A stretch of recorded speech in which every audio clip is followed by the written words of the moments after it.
We are getting older by the day. We can feel it, others can see it, and we need to find a way to deal with it. You know, when we watched our parents age, we never imagined we would go through the same thing. But I've noticed, and I think Mark has noticed, as he ages, he faces some harsh truths about his physical and mental health, about loneliness, and about his ability to adapt. But the critical thing is how we deal with these realities together, because that will define how we live the rest of our lives together. And it's not that I'm not aging.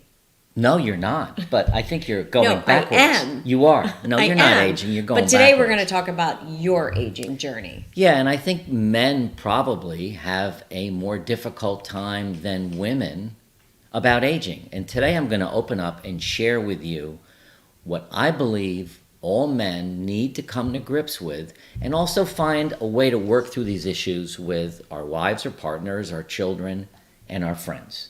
You know, we hear from a lot of men, and honestly, the majority of our subscribers are men. Isn't that right? That's true. And we hear from them, yeah, but I made it this far without any problems, so I'm not going to worry now. I'm just going to keep aging the way I age. Yeah, and that's okay, I guess. But there are things you can do to either slow down the process or change the process so that you don't just let it happen by itself. Or make it easier on the people around you. You want to make it easier on the people around you. You've had no problems yet, but one day you will. And I think back on my dad and other men who I know who have aged. You will change. And this is really video for you to think about this. Some other things we hear from men is, yeah, but I've earned the right to relax. Well, why do I need to be active when I'm retired? Back to my dad, he said that all the time. He stopped exercising because he felt it was a badge of honor that he worked for 40 years in his career. Now he could take it easy. Right. And that didn't bode well for him at all. No, and honestly, one of the main principles that we believe in retirement is your number one job is to take care of you and your health and wellness and attitude and mental health and wellness so that you can be there for your generational family, your grandkids, your friends, and people that need you. And to set an example. Yeah, absolutely. I mean, you know, my dad's example was one thing, and I think of our neighbor next door. Sam Golding? Sam Golding. Yeah. So he and his wife were neighbors of ours for the first 7 years we lived here in Connecticut, and they passed away a couple years ago. She died at 91 and he died at 93. And they were the most amazing couple who never ever talked about aging, never talked about death, never talked about, he never became a grumpy old man. No, he was always so happy. So happy to see And us. active. He would come down the driveway, he'd see me outside, he'd come down and we would just chat. 92 years old, and he was still active. We actually went and visited to their home in Palm Desert. Palm Desert. Yeah. And they were funny. They both said, you know, we go to bed very late and we get up very late. Right. You guys can do your own thing for breakfast and we'll come out of our room around 11. So they had boundaries, Right. they had habits, they had routines, but they were always so positive, right? They were very happy. And that's the type of life that I want to model myself by, and for us. Absolutely. They had a really great relationship where they talked about a lot of things together. So I'm going to go through my list. There's 25 things that I am thinking about as I'm aging. And I want you to stay to the end because then Jody and I are going to share the 5 strategies that I use and we use to make sure that we're dealing with my aging. And well, I guess you said you're aging too? I am. You Of course are. I am. All right. And don't forget, there's a free download below, which is the health and wellness checklist. I think so. Yeah. Yeah. Don't forget to download that. All right. The first thing is my hearing's getting worse. Is it selective hearing or is it your hearing's getting worse? Well, according to the doctor, I just got tested. My hearing is fine, but I can't hear anything. My biggest struggle is in restaurants. I have a very difficult time being in a restaurant with 2 or 3 other couples. I think when you and I are alone, it's okay. But I just can't hear what the other people are saying. So it's a struggle for me. So I either just nod like this, or I say, "I'm sorry, I didn't hear you. Could you please repeat that?" So and that's not good for them. Yeah. So it's not really your hearing, it's the background noise is starting to invade how you hear people. Right. Yeah. Because you can actually hear, What? according to the doctor. I don't know if he ever hears me, but you can actually hear. But the background noise is starting to impede your hearing a little bit. And, it's interesting. We were never that couple in restaurants that were selective about tables. Mm-hmm. If you think about it, they'd say, here's your table. We'd say, great. But now we kind of look, is it by the kitchen? Is it by a speaker? Is there, an acoustic guitarist or a band or, whatever it is? We kind of move away from that to help you with this hearing challenge. And it's a problem for the other people. It's not a problem for me. I could deal with it. But when we walk into a restaurant, I look at the ceiling, I look at the floor. If the floor is tile and the ceiling doesn't have any of those soundboards, I know I'm going to have a problem. Right. If we're up where there's a speaker, I know I'm going to have a problem. So, and you're really good about this. You'll look around for me as well. And, I feel like I'm aging because of that. And I am. But I have to tell people, now what I do is when we go out to dinner, I tell people, my hearing isn't as good as it used to be. Can you please talk louder when you talk? You declare. I declare. And it's embarrassing to do that, but I'm getting better at it and more comfortable because I want to have a good time and I want to go out to dinner. So my hearing is getting worse. There's a lot of research out there. There's a lot of kind of hearing aids that you can put in that I think your mom had hearing aids. Other people that have it on their phone and then it blows up and you can't hear a thing and then you hear too much. But our hearing will get worse as we age. I think most people, I don't have a statistic, but right. That's one thing. Another thing is my balance isn't what it used to be. So I just need to be careful. And you had an accident a month ago where you rushed down the stairs and you slipped and fell, and it was really bad for you. It was brutal. So and up until then, I was always a little more careful going up and down the stairs. I was never careful. Now I'm super careful because my balance isn't what it used to be. Right. So I'm just being aware as I walk around. I don't want to trip. I go slow up steps. I look ahead of me a little bit because falling is bad. It is bad. But that's all in the moment solutions or things that you do. But you also do longevity things for balance. And we're big promoters of longevity, activities for balance or for stretching or for muscle. And, working on your core 5 days a week helps with balance. It does. Certainly stretching, muscle tone, all of that, along with being careful, can help with balance. So it's not really just, grabbing the walker as soon as you can. It's, making sure that you're working on your muscle tone, your balance, your posture, and not doing those silly things like I did, racing a puppy up and down the steps after 30 hours of travel was not my best idea. I guess the thing is, this is new for me. Like, I never thought about it. I was always an avid snow skier, water skier, cyclist. Now I'm a little more careful. Like, right. I don't want to put myself in a position where I fall. So maybe I don't ski anymore and I don't cycle as much because I don't want to fall. But I do other things, like you said, to keep myself fit. Right. I remember as my parents aged, they said as soon as they go from walking on their own to a cane and then a walker, at least they're moving.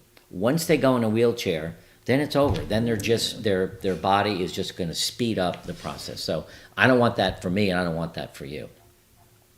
The third thing, driving.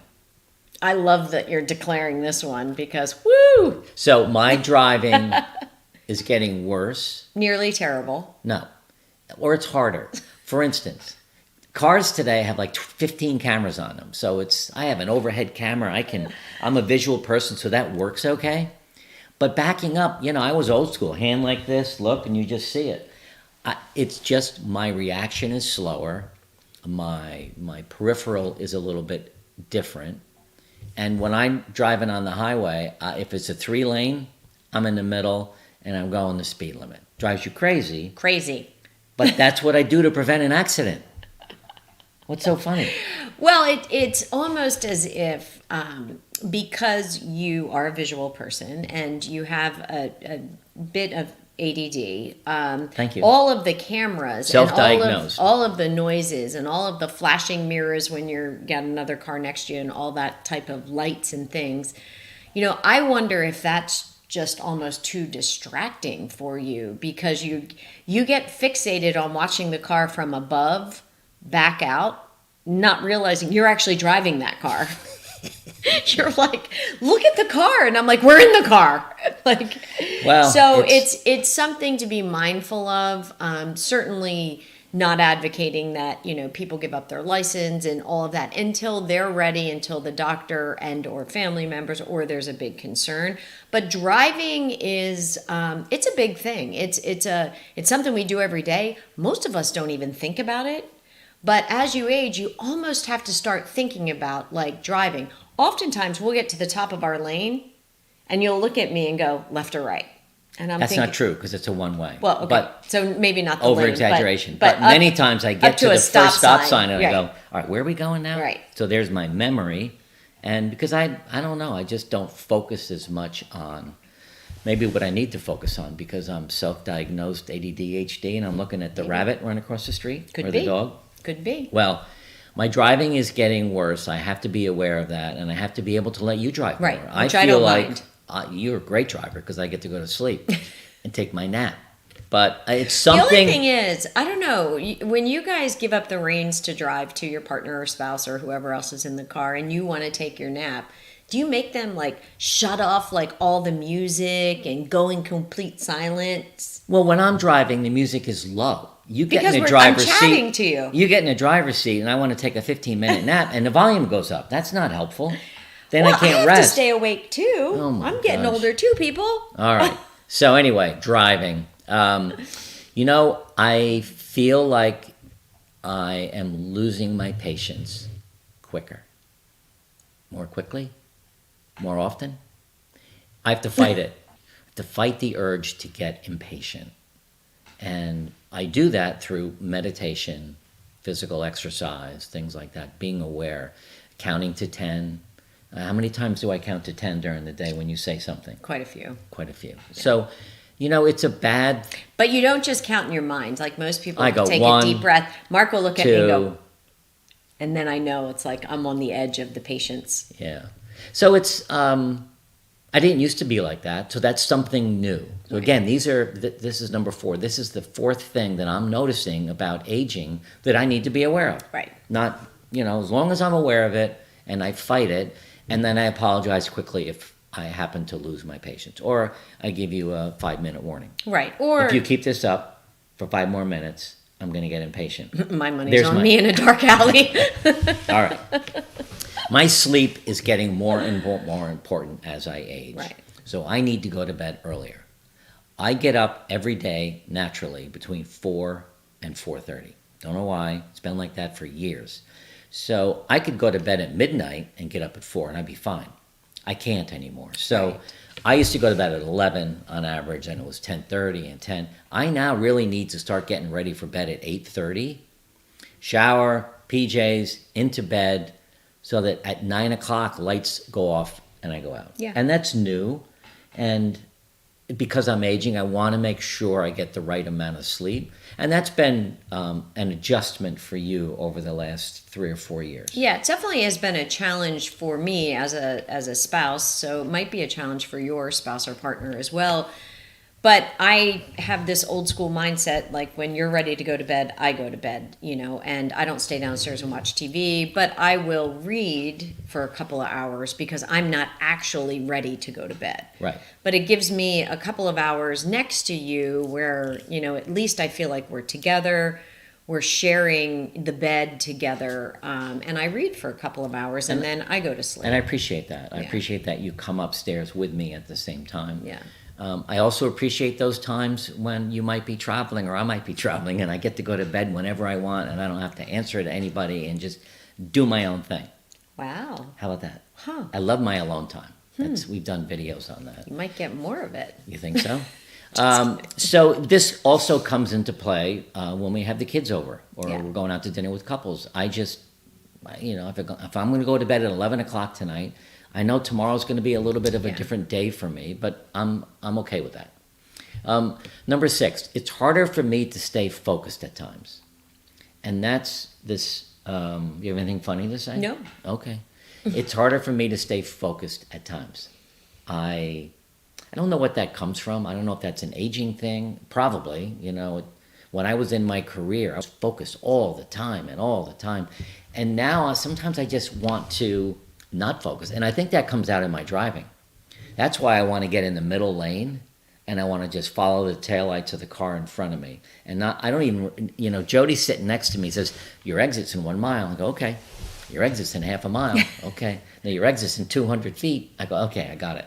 So we actually have this great you make little. me sound so annoying. Well, no, because if I miss, and my feeling is if I miss the exit, it doesn't matter. Well, it does if you're driving to Manhattan. I mean, let's be honest. You turn around and you go the miss other an way. exit. No, it matters. But. So I when I drive, that's why I think my driving is getting worse because I'm not really focusing on it. But Could be. Driving with you is great because you keep me. Because I'm your brain. You're my brain. When I drive alone, somehow I get to where I need to go on time. I don't know how, but I do. All right. Another thing that I've noticed about myself as I'm aging is my golf ball doesn't go as far as it used to. This is a big ego hit. Well, Wow. I've been playing golf for a very long time. And, any of you who are golfers out there, any men or women, I used to be a 6 handicap. Now I'm a 13. And my 3 sons and I play a lot of golf together. And we're going away actually in a couple of weeks to this amazing place called Stream Song in Orlando. And I remember last year when we went to Stream Song with the boys, I really wasn't getting off the tee well. And I remember the caddy said, I heard him talking to one of my sons going down the hill, you might want to have your dad move up to the red tees. The red tees? Yeah. No, the white tees. We were on the white tees because the boys should play the blues. It was a long, long golf course. So we're on the whites, and he wants me to go to the reds. And I said to the guy, listen, this is my trip. I'm paying your fee. I am not going to the red tees. It was kind of stupid. Yeah. But it doesn't go as far. Yeah. I'm not as limber. I'm not as strong. It doesn't go as far, and I have to be okay with that. Right. I remember playing with old guys years ago who would shoot 82 all the time.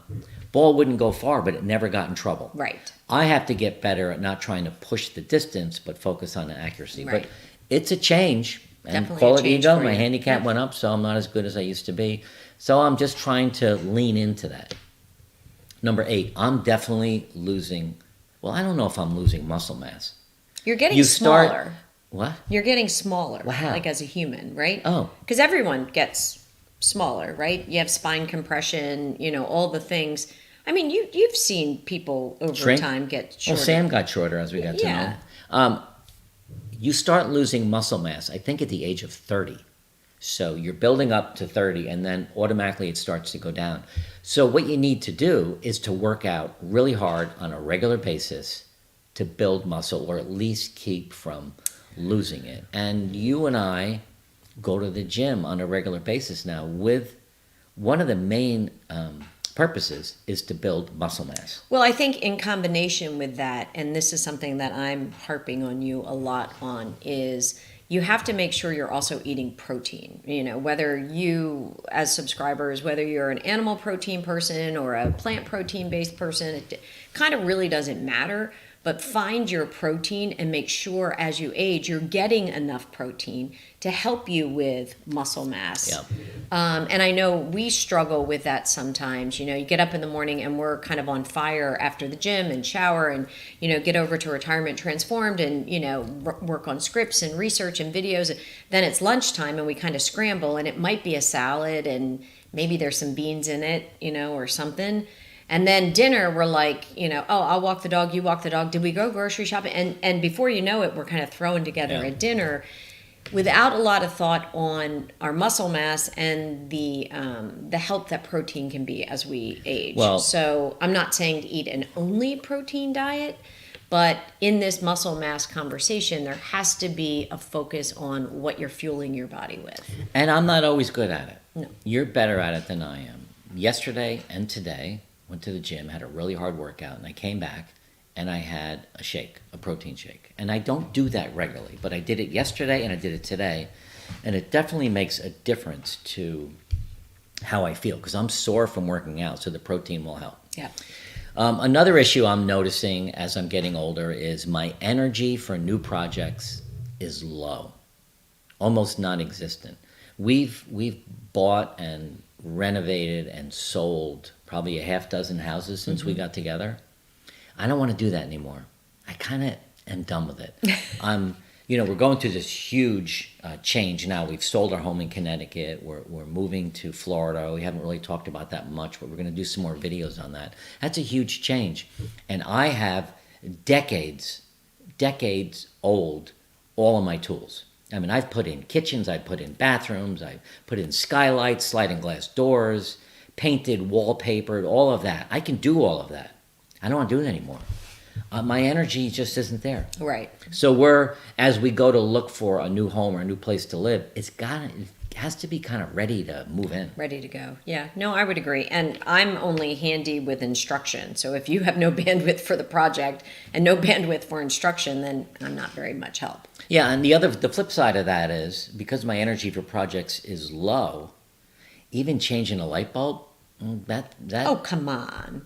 you changed the last three. I don't have. I mean, that's not really a project. Well, for me it is.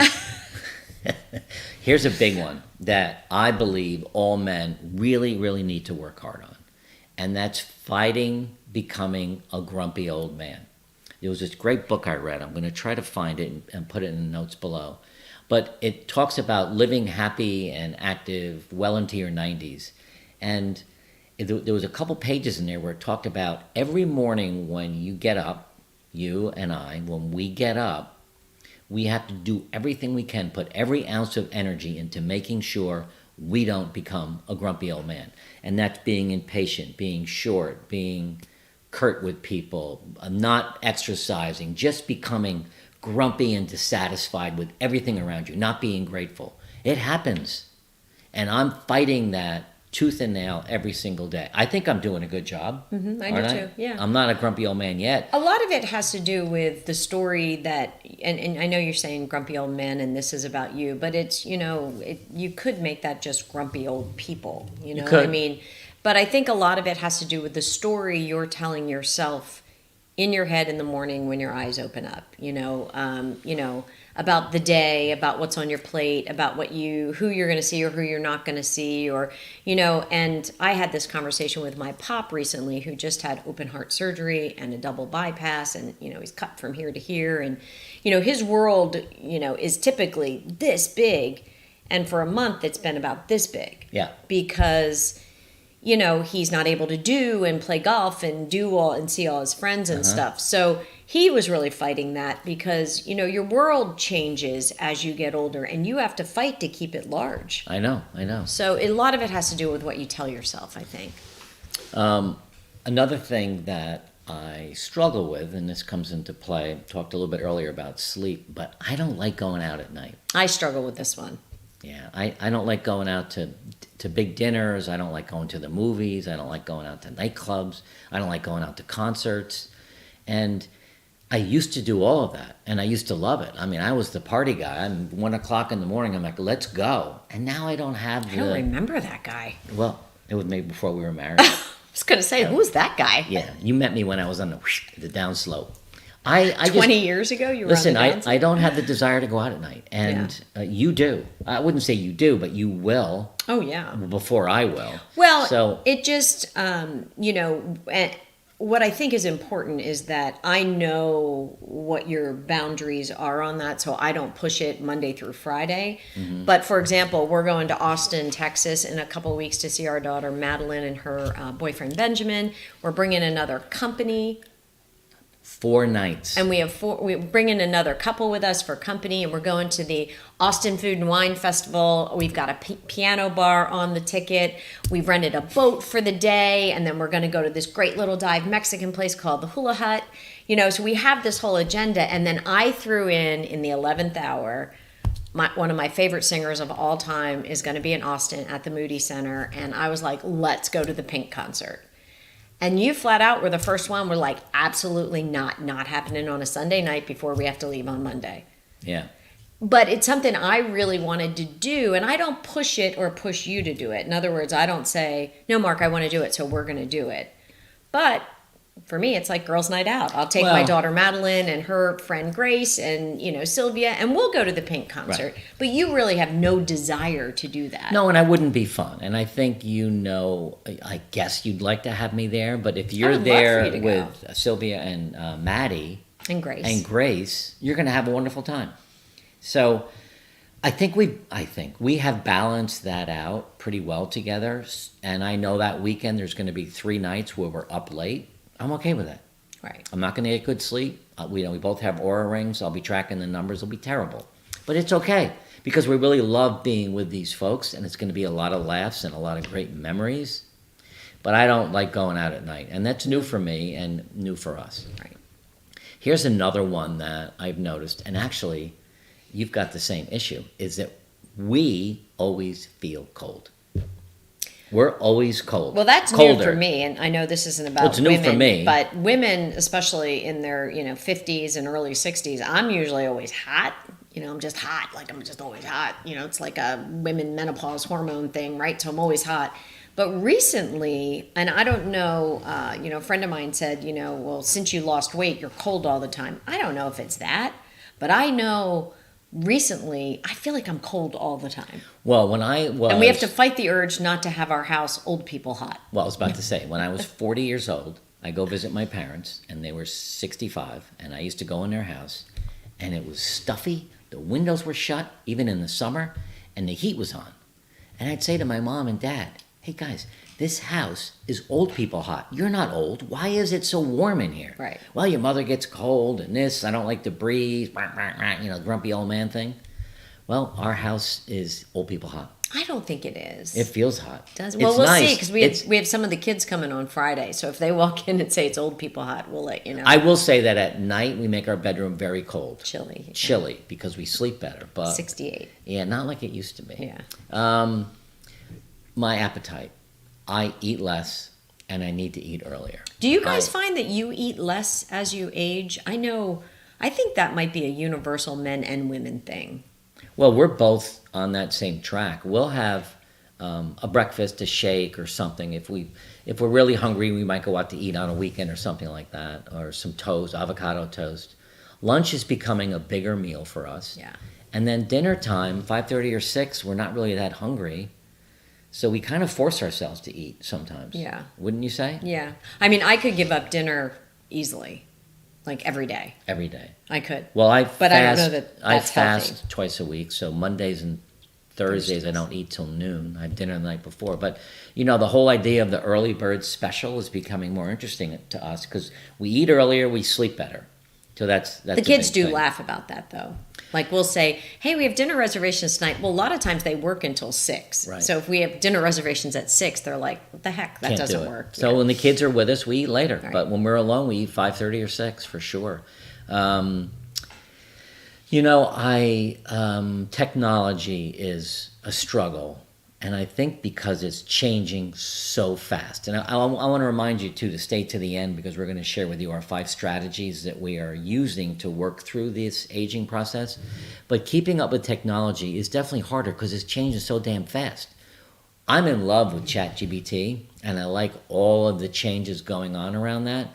But it's so hard to stay up with it. Sometimes I just give up and say, you know what, I'm not going to learn that. And that's where my kids is just part of their natural evolution. We grew up with typewriters and dial phones and then slid into beepers and then Blackberries. Now it's I think just there was a changing so pager. fast. What was before the BlackBerry? Pager? No. Yeah, pager. Pager? But even apps, there's apps for everything. Our house here in Connecticut, I must have 12 apps. I could turn lights on, off, heat, whatever. It's cool, but it's hard now. It's kind of like I want it simpler. Yeah. And it's hard to go simple with technology when technology isn't simple. So it's taking more effort for us to I think you do a pretty good job. I mean, you do better, I think, than most, and certainly better than me. If I don't see it's adding value, I don't jump in. Yeah. You're big into chat. I'm more of a researcher. I want to look at articles. I want to read studies, and you're like, well, let's ask chat. Right. Another thing I'm noticing as I'm aging that I'm struggling with is my memory. I have to Be really, did you make a face? No, I missed it. no, I didn't make a face. Did you? You wanted to. I Here's the did. face. Is my memory's not what it used to be. I think my long-term memory is better than my short-term memory. I mean, many times when you declare to me that yesterday you said this to me and it wasn't very nice, I don't recall saying that. That's a good example. No?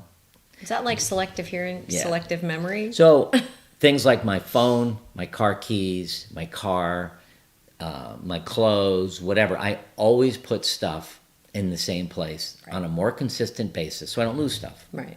But my memory's not what it used to be. And that's hard. I don't know if it's the same way with you, but I don't like it, but I have to deal with it because it's happening. Right.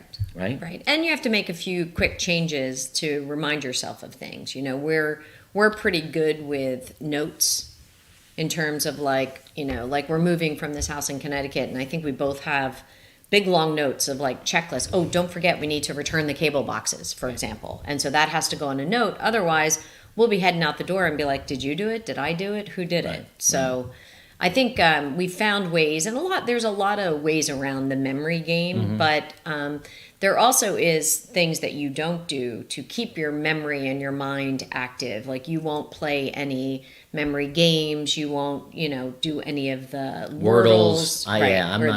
the the spelling bees or the connections or any of the games that kind of keep your mind active. I mean, science talks about that you need to exercise your brain because it is a Right. muscle and you can actually regenerate new cells in your brain if you exercise it. Right. And exercising it is doing those word games and things like that. So, it's happening. As I'm aging, my memory's getting worse and I have to find ways to work through it. Travel for me is harder now than it used to be. And I really don't like traveling alone anymore. I really Right. prefer when you come with me. Yep, which And- can't always happen. And I think it's not so much that you make it easier. I just like your company. Aw. I don't like being alone when I'm traveling. I have to go Yeah. to Boston next week for a couple of days, and I'm in a hotel alone a lot. And my alone time is important to me, but that to me is forced on me. It's not something that I chose to do. So traveling with you is a lot easier. You handle a lot of the arrangements. You check us into the hotel. I don't need Who to wouldn't do want to that. travel with me? Yeah, well, exactly. I mean, come on. But you do make it easier for me. Right. And No, I do. having a partner in that regard is really helpful. I know there's a fair number of people on our channel who are alone in retirement.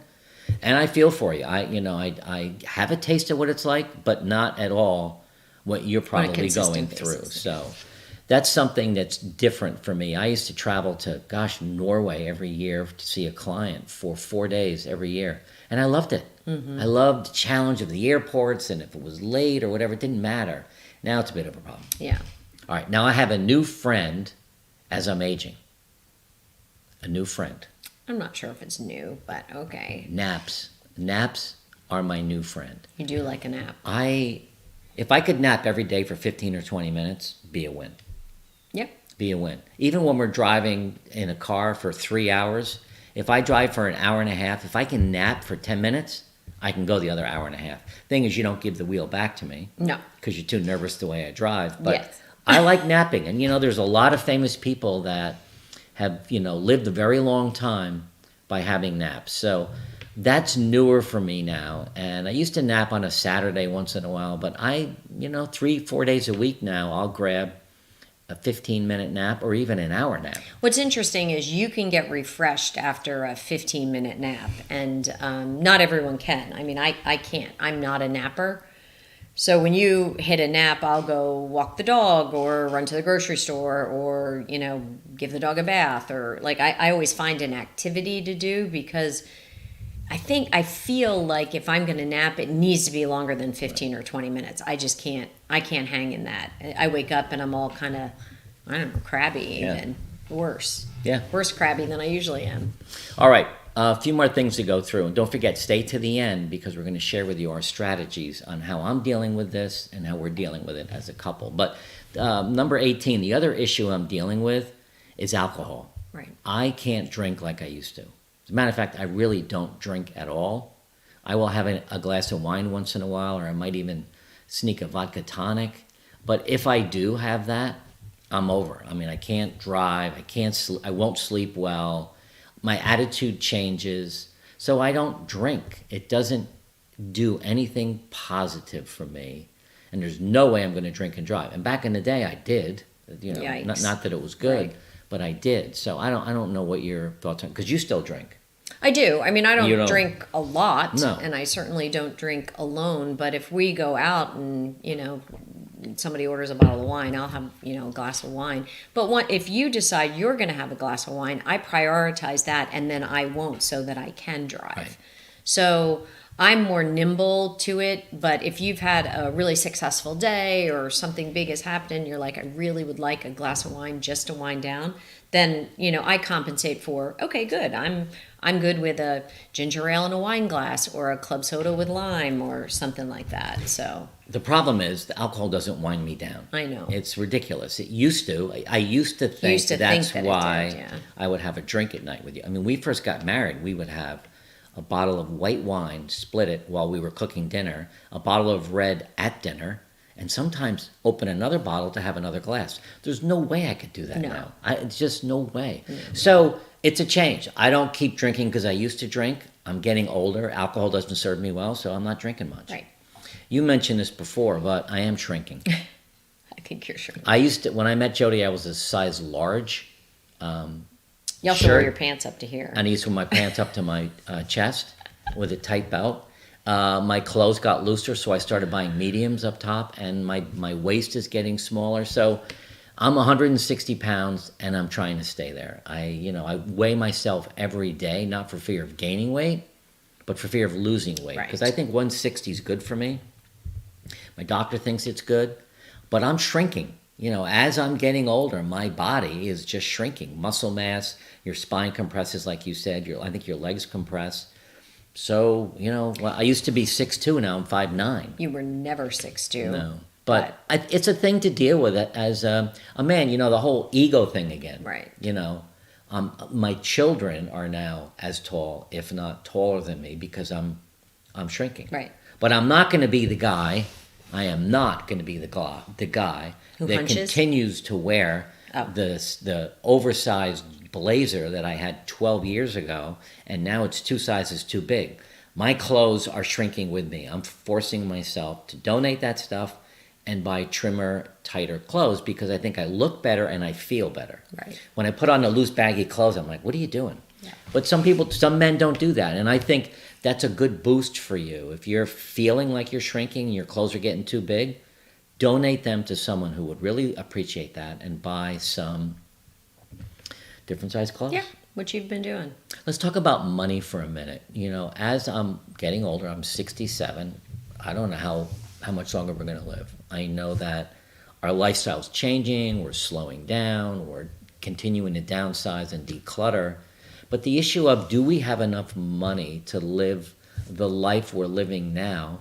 For the next 30 years. Or 10 years or 5. Right. I don't know. But it's a balance between really enjoying life now and having enough money that we don't outlive our money. Right. And that's just a mindset thing. We have an accountant, we have a good financial planner. They both say don't worry about it. But it's something new that creeped up, and we'd like to, when we go, is to leave some money for the kids. It's always a nice thing. And now we're talking about giving them some money now. I hope they're not watching this. But, well, I think it's just a mindset shift, right? Because our whole life we were accumulating assets and accumulating wealth, and then you hit a point where you're deaccumulating. Right. So when you're dipping in and deaccumulating, it's kind of it's a big switch. It's almost like a change of tides all of a sudden, and it does bring up worry. But with the right consultations with accountants and financial planners, and making sure we're doing what we can to minimize wasteful spending. For example, I have a Netflix account. You have a Netflix account. I have a Hulu account. You have a Hulu account. I mean, it's that's so just stupid. It's so silly. I have Amazon Prime. You have Amazon Prime. So, I mean, I could go on those little, and you might say to yourself, yeah, but Jody, that's like $11 a month. Well, it is, but it's $11 a month over the past 15 years. And with that, it doesn't make sense. 5 different apps like that, it just doesn't make any sense. So I mean, we just have to continue to get better to listen to our financial planners and accountants, downsize, understand this concept of deaccumulation of wealth, and just, kind of stay on our path. We just started this process of the whole thing with the apps. The first big thing we did 3 days ago is we cut the cable. So we don't have cable TV anymore. We're going I'm with... super not used to that. I'm not either, but we're going with YouTube TV. Found out 4 of our kids did that months ago. So that's saving us $200 or $300 a month. $377. $377. And we have 2 homes. So do the math on that. So this is new for us, but it's just, again, part of this cleanup and this thing about money. That's not going to make a huge difference in our lifestyle. But it just makes sense to really do that. So the whole money thing is now becoming not an obsession, but something that we talk about. Right. Okay. Society as a whole has a problem with ageism, the lack of respect for people as they get older. It wasn't like that, and it isn't like that in many cultures, like I think the Japanese culture, the American Indian culture. As you got older, the respect for that person went up. It's not really like that here in America. People force you out of business at 65. They don't really want to hire an older person. They want to hire younger people. So ageism is a problem in society. And as I'm aging, I'm feeling that a little bit more, being treated differently than a 35-year-old. I don't know if you noticed that.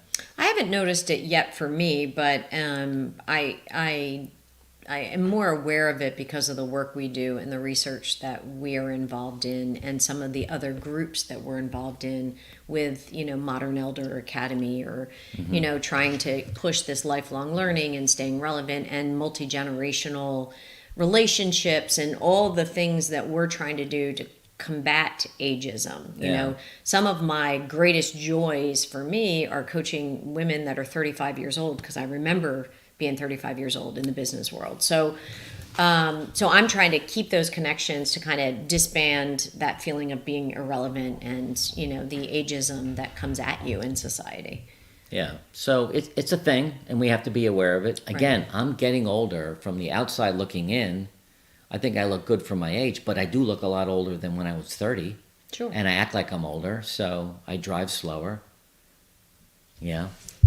One of the big things as well that I'm facing as a man, because I've always felt myself as a leader, someone that people come to for help, and someone that has a lot of respect, is this feeling of becoming irrelevant. Irrelevant to you, irrelevant to my kids, irrelevant to society. And that's a fear that I have as a man.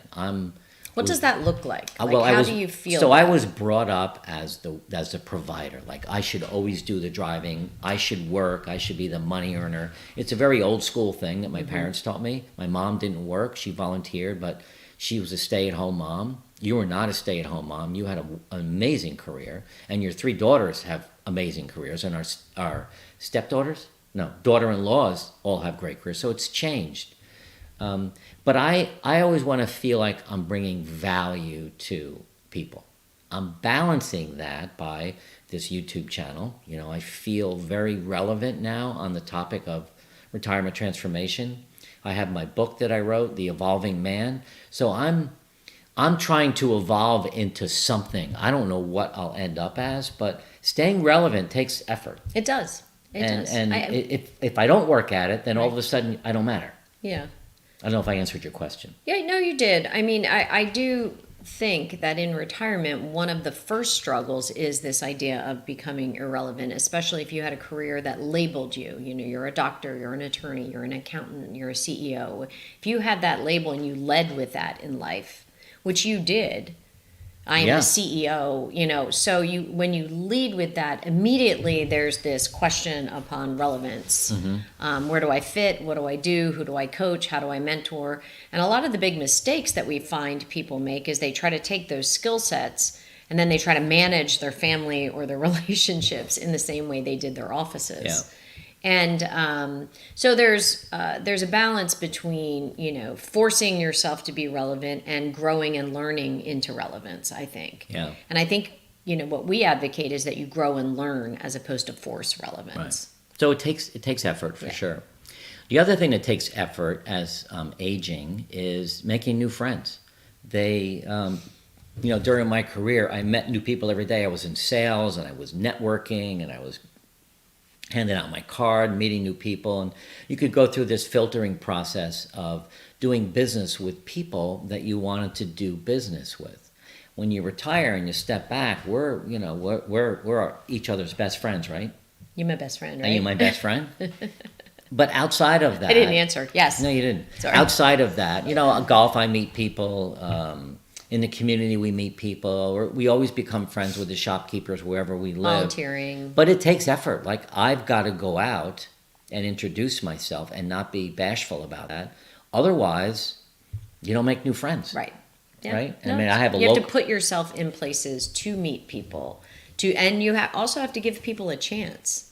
You do, and you have to be I mean, patient. you can't just, dismiss people. No, I think, I have a live men's group here in Essex, and I've done it for the last 3 summers, and I think there's about 18 men in there now, and it's just grown organically, and we get together every 2 weeks for coffee and talk about a wide variety of things.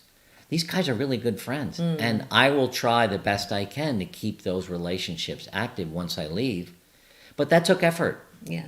To open up and say, you want to come to my house for coffee. So, Right. I think... 2 more left. Yeah, I think we both struggle with decluttering, and we need to fight that, because when my parents both went into the assisted living facility, they had not sold their house yet. And they said, you guys, can you please do us a favor? And can you, get the house ready to sell and get rid of everything? I mean, this was a 4,000 square foot house, a 4-bedroom house full of furniture and books and photos and picture frames. So and that was 20 years ago, right? No. 22, 18? That your parents? When we went through the whole decluttering thing. With your parents? Yeah. No, it was 2015. All right, so... So 8 or 9 years ago? That was Almost it? 10 years ago? Oh, Yeah. 10 years ago. Yeah. That was the hardest thing was ever terrible. for us to do, to have this decision fatigue, to pick Right. up every knife and fork and things I remember growing up as a kid and saying, I don't need that anymore. Or they don't, how do we even get rid of that? Yeah. Fast forward to today, we are deep, deep, deep into a huge decluttering phase because we're selling this house, moving to a smaller one, and stuff can't come with us. So we are really... I think one of the biggest challenges, however, is because we were the landing spot for a lot of your parents' stuff that no one wanted to make decisions on, and we just said, well, we have space, we'll take it, which don't ever do that, in my opinion. So now we're decluttering and struggling with decluttering of other people's stuff. Right. The majority of the stuff that we have to declutter is either the kids or your parents. Yeah. Not much of it's ours. It's true. That's So true. why are we having all of these challenges with these? Listen, whether it's a box of report cards from the 1st grade through the 12th grade for each kid, or which they don't want, by the way. I'm not even sure why we still have them. Or it's 15 moving boxes of blurry pictures that your mom took. I know. We're the ones that are stuck decluttering other people's stuff. And one of the commitments we have made is that our children will not do that. No. We will not have them declutter our stuff, right? No, we're doing it now, Right. and it takes a toll on us mentally and physically. And this is the 3rd iteration of us Yeah, doing but it. I think now that as I get older, it gets harder and harder and harder. So I don't want to wait until I'm 67. I don't want to be talking about decluttering anymore At 75. at 75. Right. I agree. I just has to be over. Yeah. I mean, and we buy less stuff now. We just don't buy more stuff, which is Yeah. good. All right. The last thing and then stay, because we want to talk a little bit about how we're dealing with this as a couple and how I'm dealing with it as a man. But I worry about becoming bored and becoming lonely. And I'm not bored and I'm not lonely. But the largest group of people in the United States that perform completed suicides, the largest group of people in the United States that do completed suicides are men over the age of 65. It's a staggering fact. And I am not going to be one of those guys. And I worry about a lot of other men who I can tell are a little bored with their life. They're a little bit lonely. They don't have any friends. And those are the people I reach out to. And that's helped me help them and given me a little feeling of resilience and what's the word I was using before that? And relevance. So we all can do that. All of us men, particularly, can really help each other to make sure we don't become bored and lonely. And I'm not, but it easily could happen. Yeah, definitely could. And I think the men's group is helpful in all of that. Yep. All right, let's talk about what we're doing, what we're doing as a couple to cope with these 25 issues that are coming about because I'm aging. First and foremost, like you said at the beginning of the video, our number one thing in retirement is working on ourselves, on our health. Would you say that's true? Yeah, I would say our physical and mental wellness has become kind of our full-time job. Yeah. Because we have a huge desire to be there for our friends and our family and our grandkids and the generations to come. So, what we do today is going to impact, 5 years, 10 years, 15 years down the road. So we are very active at the gym, and that helps with a number of your list of 25. It does. Your shrinking, loss of muscle, right. My grumpy old man, your mobility, my your relationships, stabilities. my community. I'm heading back to Florida. We're heading back to Florida in a couple of weeks. And while I'm sad about losing the community I have up here in Connecticut at the gym, the one in Florida is amazing because we started going to this gym last October. And I've got some really good friends there of all ages that get to the gym at 4:45, 5 days a week, and I can't wait to be with them. Yeah. I mean, I'm excited to show off my new muscles I grew over the summer. There you go. Did I grow muscles? Yeah, of Yeah, look course. at that. If I didn't, Yeah. I should take my shirt off and show everyone my I would muscles. keep it on. Well, being active at the gym is key to us. Right. That's our number one thing. Yep. I think the other thing that's been really helpful for Jody and I is we've worked very hard on our communication with each other and with our family about what is important to us and what our values are. And we've talked to each other about if I'm ever getting out of line, like if I'm not eating, if I stop going to the gym or I start drinking too much or I start smoking cigars again or things like that, like if I stop good habits or start bad habits, we have given each other the green light to talk about it with each Right. other in a nice, kind, and caring way. It's not like you're drinking too much. It's like, hey, I've noticed you've been having wine a couple nights this week. Is everything okay? Right. And so it's a caring way to communicate. And I think it goes both ways. Yeah, no, I would agree. And I think that's, besides our, kind of focus on health and wellness, our communication has changed over the years because, when you're retired, we're spending, a lot more time together, and that becomes a critical rub in relationships until you open the lines of communication and allow for, a lot of space for different emotions at different times. You're feeling these 25 aging symptoms, I'll call them, and I'm feeling, maybe half of them at this point, being 7 years younger than you. 8. 8 years younger than you? 8 years younger. Mm-hmm. So it's like just a baby. It's just a matter of trying to make sure that we're staying on top of our communication and giving the other person some space. And the other side of that is giving each other accolades when we're doing something really well. You're in the last 12 months, you've built, I don't know how many pounds of muscle, but you've also shed 30 pounds of weight that you didn't want, that you didn't need. It Right. wasn't serving you well at all. And it wasn't that you went on a diet. We just have worked really hard at becoming healthy, Right. which starts with getting up early, going to the gym and walking and doing what we need to do. Right.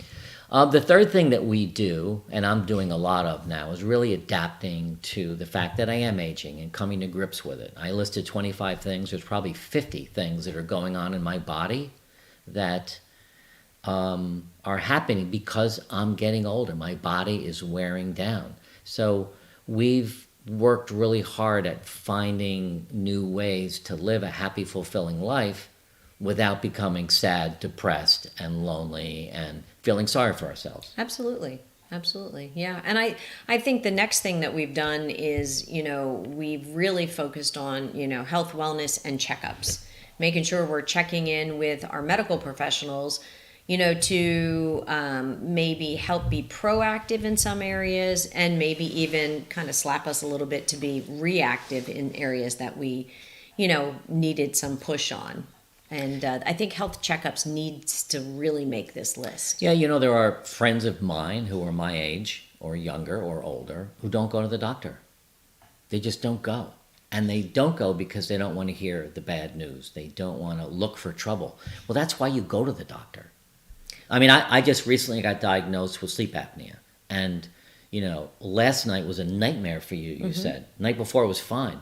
So when we get to Florida, I have an appointment with a doctor to get that checked out because that sleep apnea, it deprives your brain of oxygen while you're sleeping, and that speeds up death. I'll just say it that way. Well, I mean, even Alzheimer's, dementia, but it's not healthy for you not to get good sleep, right, but also not to get oxygen when you are sleeping. So that's an issue I need to deal with, right, because it's affecting our sleep as a couple. And, easy solution is for me to go to a different room and sleep at night. But that doesn't fix my problem. right. It fixes our problem of me keeping you up at night. So the fifth thing that we are doing, and this is like a new thing for us, we're really digging deep on simplifying our lives. Simplifying our lives with technology, with finances, with where we live, with who we hang out with, where we go to dinner, what time we go to bed. We have to make it simple, Right. because the life that we've been leading up until now is just a little complicated. Yeah, Even our definitely. YouTube channel, we're trying to make it a little simpler for us to continue to doing what we're doing and make it fun, right? Simplify life and make it fun. Yeah, that's a good one. Do you want to add to that at all? No, I think you said it all. Well, we hope you liked this video. If you did, this next one, embrace aging fearlessly. Discover the beauty of growing older. In this video, we're going to talk to you more about learning to embrace your golden years as you age.